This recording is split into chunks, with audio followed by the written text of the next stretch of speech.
लोकसभा चुनाव में अखिलेश यादव की सेफ सीट आजमगढ़ होगी। वजह का नाम है गुड्डू जमाली।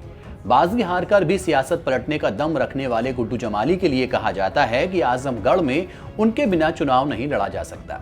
आज बहन जी को बड़ा झटका देते हुए बहुजन समाज पार्टी के नेता शाह आलम उर्फ गुड्डू जमाली ने समाजवादी पार्टी का दामन थाम लिया है। गुड्डू जमाली 2 बार विधायक रहे हैं। सपा में उनके आने के बाद आजमगढ़ लोकसभा सीट पर पार्टी को मजबूत करने की कवायद की जा रही है।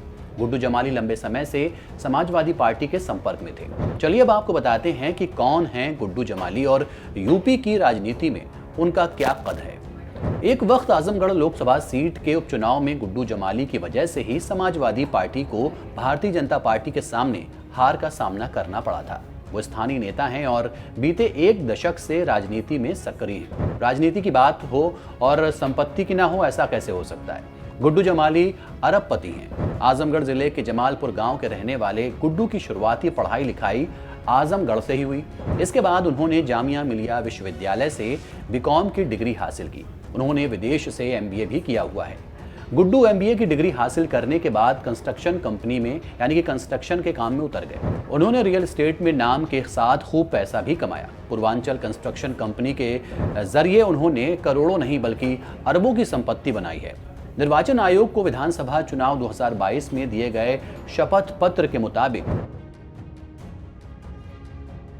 गुड्डू जमाली के पास 195 करोड़ रुपए की कुल संपत्ति है, जबकि लोकसभा उपचुनाव में दिए एफिडेविट में 162 करोड़ की संपत्ति घोषित की है। उनके पास 8 करोड़ 39 लाख रुपए की अचल संपत्ति भी है।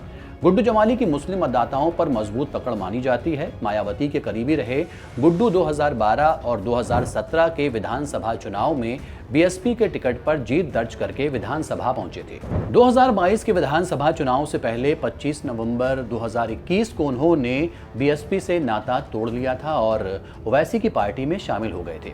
उन्होंने 2022 में हुए लोकसभा उपचुनाव में बसपा के टिकट पर 2,66,000 से ज्यादा वोट प्राप्त किए थे, जिसकी वजह से सपा के उम्मीदवार और अखिलेश के चचेरे भाई धर्मेंद्र यादव चुनाव हार गए थे।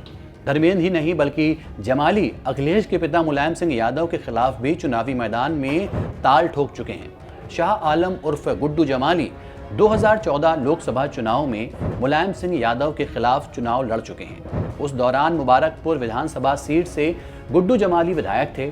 इस चुनाव में उन्होंने मुलायम सिंह यादव को मजबूत टक्कर दी, जिसके चलते एसपी सुप्रीमो की जीत लाखों में नहीं बल्कि हजारों में हो सकी थी।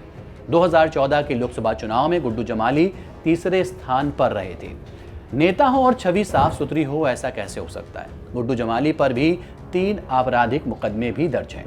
अब बात करते हैं कि आखिर सपा के लिए कितने फायदेमंद साबित हो सकते हैं गुड्डू जमाली।